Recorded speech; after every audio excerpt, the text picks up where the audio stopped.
The Reef, episode number 1, is brought to you by the GoDaddy.com coupon code CJCSIG99C. That's CJCSIG99C. Why am I talking about this code? Because it gets you a brand new .com domain registration for 99 cents. 93% off the regular price.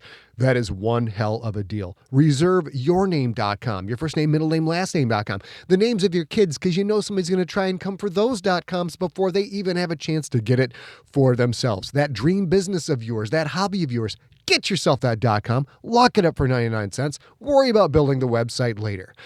That's CJCSIG99C. Learn more about GoDaddy coupons at scottsigler.com/GoDaddy. And now on with The Reef! Welcome to the serialized audiobook, The Reef. Written by Scott Sigler and Matt Wallace. Narrated by Scott Sigler. The Reef is also available as an ebook and is a full-length audiobook. If you want the whole story with no waiting, go to scottsigler.com/The Reef for links to Amazon, Audible, Barnes & Noble, and more. Hello, junkies. Welcome to episode number 1 of The Reef. Here we go with a Galactic Football League tale narrated by yours truly. I know I've come off of narrating all the books like I used to way back in the long ago time, but A Real Girl and I have committed to doing that. I will do all of the narration for the remaining GFL books, and that is book 6, 7, 8. This novel, The Reef, and then this novella, The Reef, and then one more full-length book, still called a novella, called The Killer. So an enormous amount of Galactic Football League content is coming your way.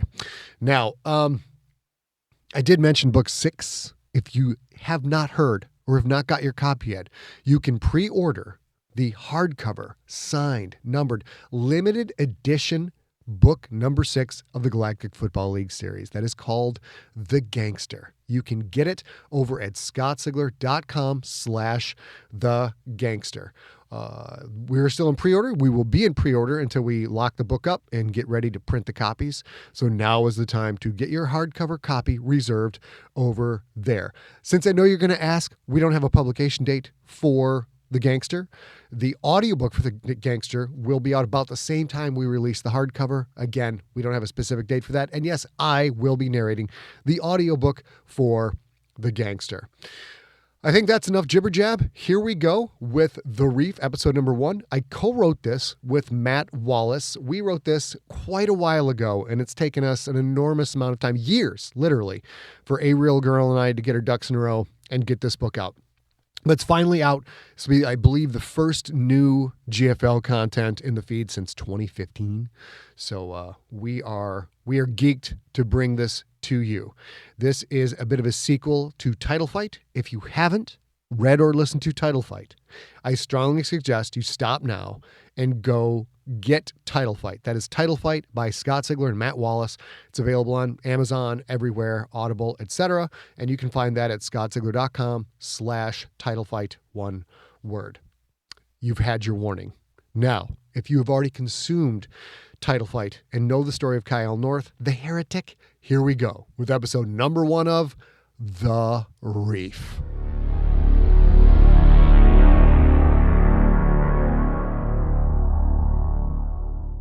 Book 1, Break My Back. Chapter 1, The Tank. In a dank cellar, on the edge of the town of Break My Back, a chiseled mountain of a man named Lashkari, bruiser, brawler, part-time bodyguard, and general public menace, slept off a mean drunk. He dreamt about another man, a man he used to be. The dreams were always the same. Memories amplified and exaggerated by his burning desire to go back to that time, yet magnified 1,000-fold to become heroic tableaus defying any conceivable reality. The dreams. Sweaty throngs packed into a stadium that might have held millions. Stands spiraling into the black of space itself. every seat filled, a colossal hive of worship where blood and carnage were the deities, where the faithful worshipped him as their prophet. A teeming mass of sentience, human and alien alike, staring down from those seats, all screaming and cheering and calling his name. Heretic! Heretic! Heretic! He stood in the center of an octagon as wide as an ocean, armored and jacked and outfitted with enough hardware to wipe out armies, motherships, even entire planets. More machine than man. 3 meters tall. Tattoos covered every centimeter of what skin remained, tattoos dominated by the repeating image of blood-red crosses turned upside down. On each cross, vanquished enemies inked in tortured poses. His defeated opponents came from every known species that ever fielded a combatant. This man he had used to be, Kyle North. He had defeated every one of those foes. In that night's version of the fantasy, he battled a mighty Quyth warrior, carapace covered with engravings marking his own victories, his own defeated opponents. The crowd continued chanting Kai's nickname. The Quyth warrior was a legend, a warrior that had left hundreds of broken, ruined bodies lying in octagons across the known galaxy. Yet he was no match for the heretic. Kyle was inhumanly fast, his strength the equal of 10 ki, his brutality the rival of the most vengeful god. With a single, unstoppable push kick, Kai broke the warrior's engraved chest carapace. The thick chitin split with the ease and rancid outpouring of a rotten piece of fruit. The crowd, a mixed sonic cocktail of horror and elation, shook the very air with its endless cry. The warrior fell, already dying. Kai finished the job by eating the alien's tubular heart. The crowd's insanity soared to new heights. He was the victor. He was a gladiator. He was a god. Get up, you great heaping pile of offal. The disembodied voice silenced the crowd. Kai looked down at his opponent, but his opponent was gone. The crowd stared down at him. An endless sea of spectators, once in awe, now completely blank-faced. Cold, dead eyes. Millions of them, everywhere he looked. The crowd vanished. He stood in the octagon, a tiny dot in the center of an empty arena. He was completely alone. Confused, angry, frightened, yes, frightened, Kyle screamed. But the scream refused to echo, refused to reverberate, refused to even make the slightest sound. I said, get up. This ain't no hotel. The dream washed away in a tide of a freezing, sour-smelling liquid. Kyle North awoke, sputtering, trying to figure out where he was even as he lashed out against unseen enemies. The world around him was a blur. Everything hurt. The tiniest twitch of a muscle brought agony. If you're not on your feet in the next tick, I'll give you another dose from the bucket. The gravelly voice didn't carry a trace of sympathy. It belonged to a roundish man. His obese bulk blocked the doorway. The light that poured in around this man stabbed at Kyle's eyes. Kyle finally remembered where he was. The damp, concrete floor of a produce cellar. He was shivering, wet clothes plastered to his body. The cellar. He wasn't in jail, at least that was something. After his last arrest, the authorities had stopped tossing him in the communal drunk tank. When Bat, that was his jailer's name, had opened up the tank the next morning, a Quyth warrior had been beaten to death's door. A key detainee's segmented body had been ripped nearly in half, and 2 human prisoners had more bones broken than unbroken. And then there'd been Kyle, belching in his sleep without so much as a visible scratch. 4 sentients beat to hell, and Kai didn't remember any of it. Let's go, Lash, Bat said. If I have to refill this bucket, I'll give you a double shot.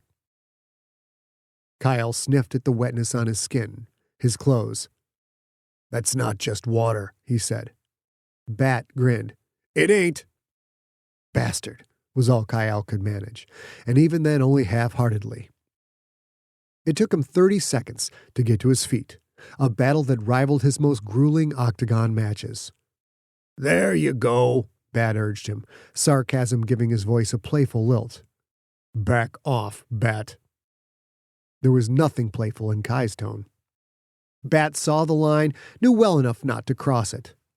Low on his left hip, he wore a spitter, the type of air-propelled projectile weapon common on the reef. Kai doubted Bat had ever drawn it, much less used it. He didn't have to, really. He was the local lawman, but he wasn't the real law here. "All right," Bat said. "Just get moving, will you?" Kai smoothed his rough, scarred hands through the greasy tangles of his hair. His tongue touched lips that were swollen and busted. His tongue also zeroed in on a small hole in his left cheek. Whether it was put there by a shiv or a fang or a talon was anyone's guess. He'd taken a beating, yes, but compared to his fighting days, this damage was barely enough to register. He began to stretch. Even though Bat wanted him gone, the lawman kept quiet, familiar with this ritual, knowing full well that Kai would complete it no matter what. The worst part wasn't the stiffness from sleeping on the rock-hard floor, or the aching of a deep hangover, or even any of the injuries he might have accumulated brawling the night before. It was what wasn't there that messed with his mind the most. In the moments after waking, he felt the phantom pangs of what had been ripped away.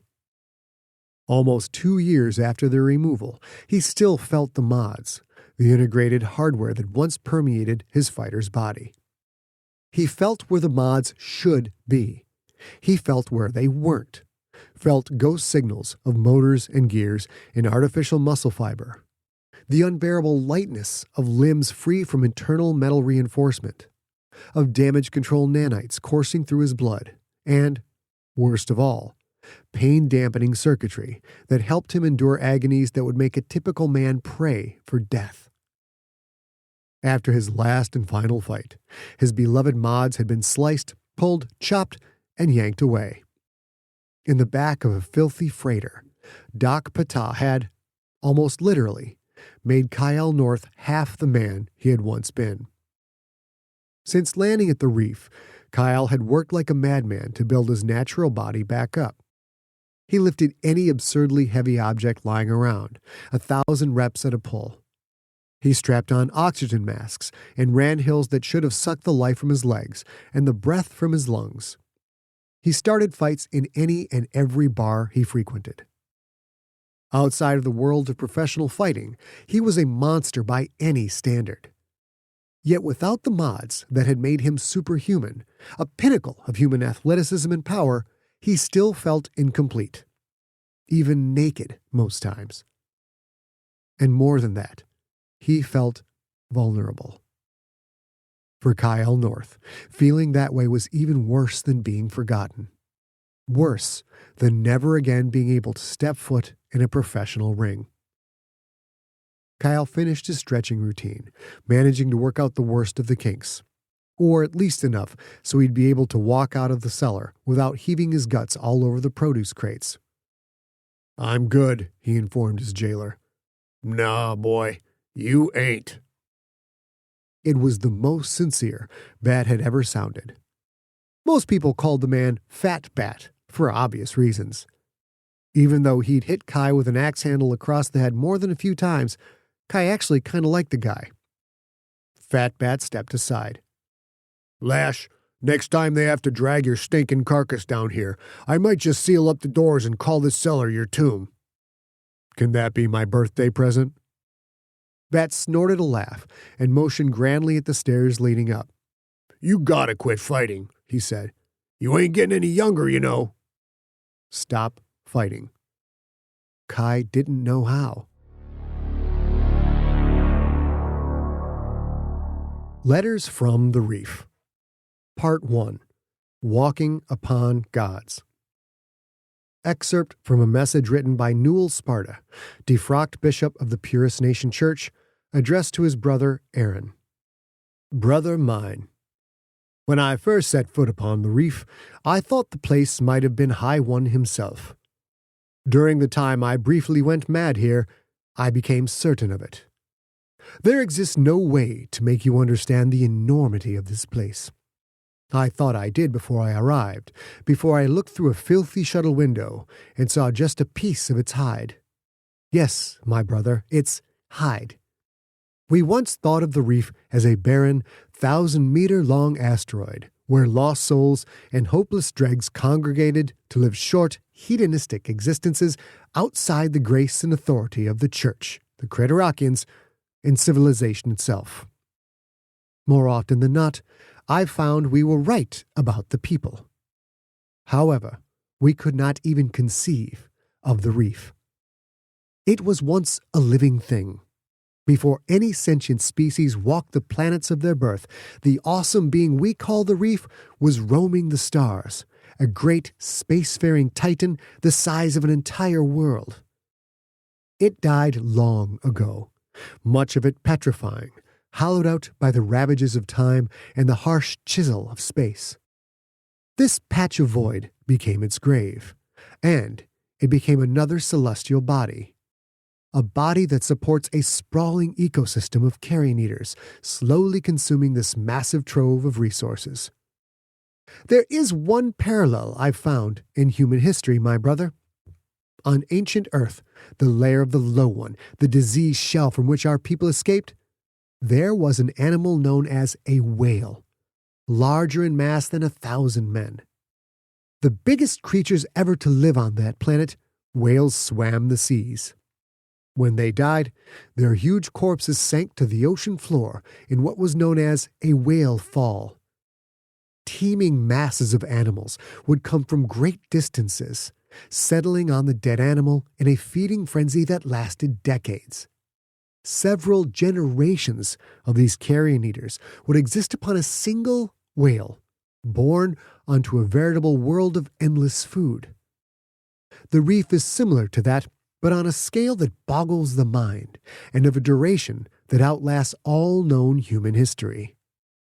No one can truly know its original living form. I've searched, oh how I've searched, brother, long and hard, but never seen what I believe to be this ancient deity's face, if such an appendage exists or ever existed. For all I know, I may have looked on it 100 times. In truth, I don't believe anyone has seriously tried to discern who or what this place was when it lived, when it thrived. There has always been great value in death, I suppose. The death of this particular god has spawned an entire world of perverse, unregulated opportunity. Like the space-faring carrion species that find their way here, sentients dig at this place, mine it, drill holes through it, carve it up, and chip away at it, all for the minerals deposited here over the unknown ages the creature was alive. Sentients pry loose anything of value, and there is a world of fortune to be had for those precious few who can survive this harsh place. In the purest nation, we worship an invisible God. That is the very definition of faith, is it not? You must believe profoundly in that which you will never see nor touch. After I was excommunicated and shunned, my own faith was shaken to its core. No, that is not entirely true. That implies my faith was strong before my shaming. That is also what my time on the reef has taught me. I realize that in a lifetime of praying to High One, I never truly knew a God, ours or any other. My brother, I say unto you that now I walk upon the back of a God every day. How else can you classify such an entity? When this God lived, it must have traveled between galaxies as you or I would travel between Allah and Buddha City. They knew the universe as we know our own homes. The void was their playground. Life forms the size of humans must have seemed utterly insignificant to them. Less than gnats, less than bacteria. Perhaps that is the very essence of a God. Something so vast, it is completely oblivious to the insignificant bits of self-aware matter that worship it. I invoke the word they, because where one exists or existed, surely there are or were others. Many nights that thought, the notion that they might still be out there somewhere, has both thrilled and terrified me. You asked of me in your last message, why the reef? Why, of all places in the cosmos, where I could have sought seclusion and refuge, why flee to an untamed, unstable wilderness of thieves, murderers, whores, and opportunists? I recall the day of my confirmation as Archbishop the way an amputee remembers losing his limb, or perhaps in the way that a recovering alcoholic recalls the moments of clarity that led to sobriety. I had worked towards that day my entire life. I was finally given power and station. I had elevated beyond the meager beginning mother and father afforded us. Worry not, brother, for I know full well my own weakness, that my downfall was brought about by my own desire for flesh. I do not blame you for telling the mullah about my dalliance with his son. Yes, I no longer blame you. You took my confession in earnest. I believe that. I also believe choosing to break the covenant of that confession weighted your soul as heavily as such a decision rightfully should. You were no doubt torn between your vows, your loyalty to me, and your commitment to the church and its hierarchy. Perhaps you were afraid of what might become of you if you did not tell the mullah about his son and I, should he find out through other channels. It no longer matters to me. In your last message, you referred to my departing Purist Nation space, to my coming here, as running away. I know you meant this with no malice. Yet I did not leave for the sake of fear or even self-preservation, at least not the preservation of my body. My journey here was, and is, a pilgrimage. The trappings of the Purist Nation were in part what led me astray. The opulence and propriety that rule the lives of holy men and their vassals are blinding to the mind, the heart, and the soul. So, I came here, where those things are as absent as the pity and understanding I prayed to see on the mullah's face when I was dragged to his quarters in the dead of the night. I fled, yes, to one of the few places the church cannot reach. On the reef I have walked so long and so far I went mad from the isolation and the clinking chimes of each footstep upon this infinite pile of slag. On that day, when the beams of my mind finally snapped, I was in the sprawling wilderness, in the seemingly endless expanse between what few tiny points of civilization exist in this place. On that day, I became starkly aware of this dead god's stony hide cradling me like a mother cradles a child.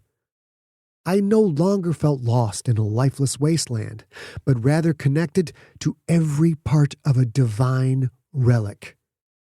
It was then I finally knew a God stronger than the High One.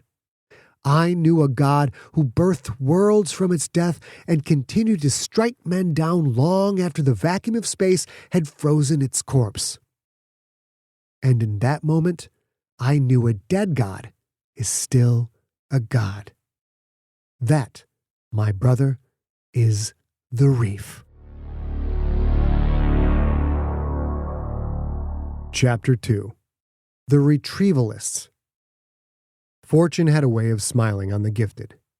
Maybe there were people more gifted than Gabriel, but if there weren't many. The shuttle shook, making the fixtures in the small cabin rattle. Someone needed to tighten down some bolts. No one would, of course. Reef shuttles weren't known for their creature comforts. As long as the engines and grav worked, the operators didn't care about a few disconcerting noises. Gabriel didn't care either. Neither did his associate, Mr. Tong, a beer keg of a man who, oddly, never drank beer. Mr. Tong hovered on the edge of sleep, calmly sipping at an oversized bronze sippy cup. The three people sitting across from them, however, appeared to care a lot. "Bumpy ride," Gabriel said, smiling. One man, the hard-looking one wearing the white canvas duster, ignored him, pretended to look out the tiny window. The other man, the one barely out of his 20s with a poor excuse for a mustache, nodded, face ashen. The young women sitting between them looked terrified. Then again, she'd had that expression on her since the trio had joined Gabriel and his associate in the tiny cabin some 10 hours earlier. If it weren't for the black eye and the puffy lip, she would have been very attractive. Gabriel propped his moccasin-covered feet up on a cylindrical case the size of a kettle drum. The drum was made of a translucent plastic. The cabin would have been plenty small without it. With it, the young man and the girl had to angle their knees away just to fit. 5 people in a cabin made for 4, and they'd all traveled in silence for the better half of the day. They were maybe 15 minutes from touchdown. Time to find out what was up. "This shuttle rattles less than most," Gabriel said. "Ever been to the reef before?" The younger man shook his head before realizing maybe he shouldn't say anything. Brand new to the game, maybe. "How about you, little lady?" Gabriel gave her his best smile, the one he practiced in the mirror before going out in the town. "You been to the reef before?" She nodded. Something sad about that nod. Even without the eyes that silently pleaded for help, that gesture alone was enough to validate Gabriel's suspicions. Gifted, indeed. "I was born here," she said. The man in the duster finally turned to glance at her. She lowered her eyes, sat very still. Ah, that was the one who had damaged her lip and her eye. A man of that size hitting a little thing like her? Unsavory. Unprofessional. The transport pod abruptly rocked hard to the right. The trio jumped, grabbed at their armrests. Mr. Tong took another sip of his drink. After the pod righted itself, the trio looked white and shaken. Even the one who was trying to act so hard. The younger man peered about the cabin, as if he would suddenly develop the know-how to gauge the craft's structural integrity. "Don't worry," Gabriel reassured them. "This is a Quith-built pod. They rarely shake apart on you. It's the shit built by humans that you have to worry about. I swear, those things fall out of the sky more often than they land. If you have more time, take a trip outside the dome. Can't go more than a few hours without spotting a wreck." No one said anything. The woman smiled at him a little, forcing it. The first stab at seeing if she could use her looks, her femininity, to make Gabriel think he had a shot with her.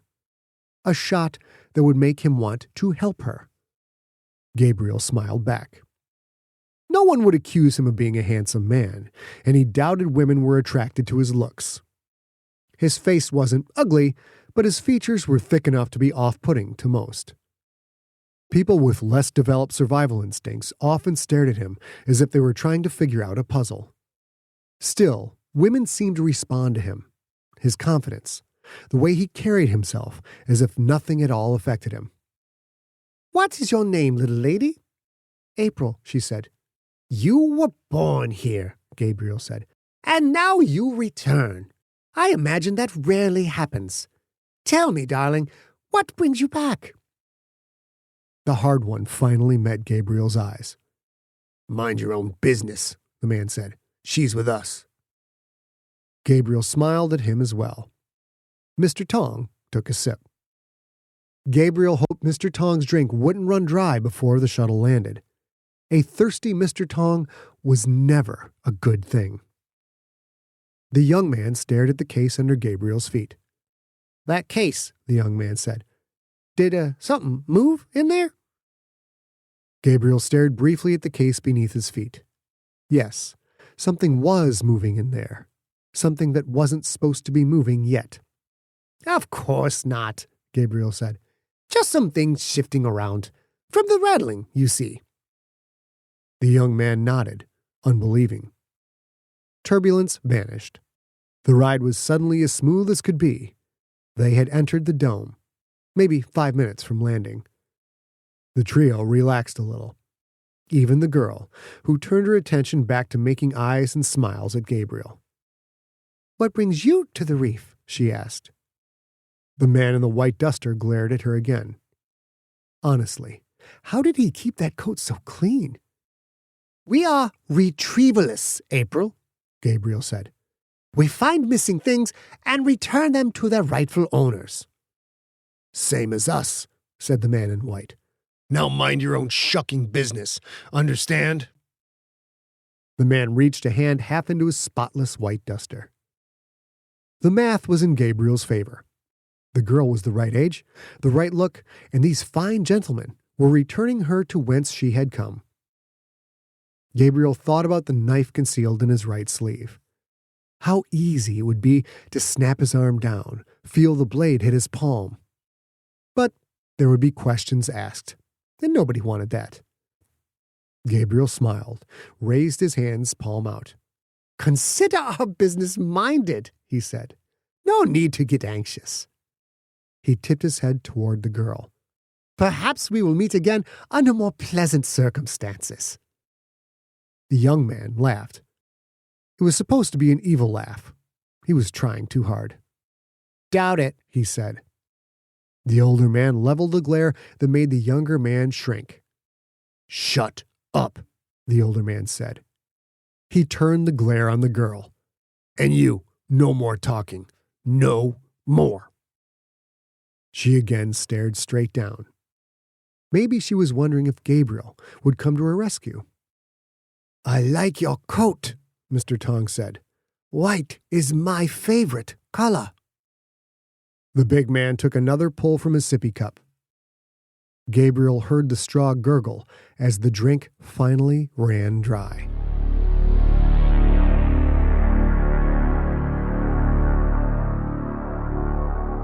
That is it for the Reef episode number 1. We already have us some bad guys lined up, a couple of them. A couple of them looks like. We'll have to see how the various story threads of these bad guys come together. Lots of interesting stuff coming your way. It's super exciting to bring you the Galactic Football League again. You know, we are in terminal velocity finishing up GFL Book 6, The Gangster.